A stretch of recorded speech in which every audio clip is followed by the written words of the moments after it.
लक्ष्मीबाई आणि स्त्री शिक्षणाची महती स्त्रियांना मुलींना शिक्षणाची दारे खुली करून देणाऱ्या क्रांतिज्योती सावित्रीबाई फुले या स्त्रीच्या कार्याला मी वंदन करते. या दिवसाची खरी सुरुवात केव्हा झाली माहित आहे का तुम्हाला?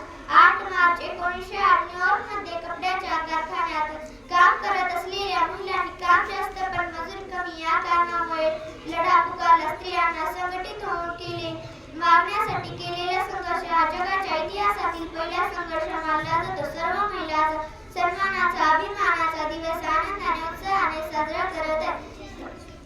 सर्व आज महिलांचे प्रोत्साहन, महिलांचे समाजात मोलाचे काम करणाऱ्या महिलांचा सत्कार केला जातो. त्यांना त्यांच्या पुढच्या वाटचालीसाठी प्रोत्साहन दिले जाते. आज भारतातील प्रत्येक क्षेत्रात प्रगतीपथावर आहे.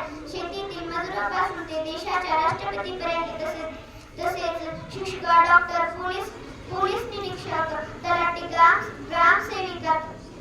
ग्रामसेविका, डॉक्टर, पायलट अशा अनेक क्षेत्रात महिलांनी मोलाची कामगिरी बजावली आहे. भारताच्या अनेक क्षेत्रात महिलांनी आपले नाव कमावले आहे. भारताच्या पहिल्या महिला पंतप्रधान इंदिरा गांधी, भारताच्या पहिल्या महिला राष्ट्रपती प्रतिभाताई पाटील, भारतीय पोलीस सेवेत अधिकारीपदी असलेल्या किरण बेदी, भारतरत्न किताबाच्या मानकरी गानसम्राज्ञी लता मंगेशकर अशा या स्त्रियांचा गौरव सांगताना मला खूप अभिमान वाटत आहे. या सर्व स्त्रियांना सलाम. या नारी शक्तीला प्रत्येक यशस्वी पुरुषामागे एक स्त्री असतेच असेल आणि हे सिद्ध करणारी अनेक उदाहरणे आहेत. अशी अनेक उदाहरणे आहेत. जगात अशा अनेक स्त्रिया आहेत.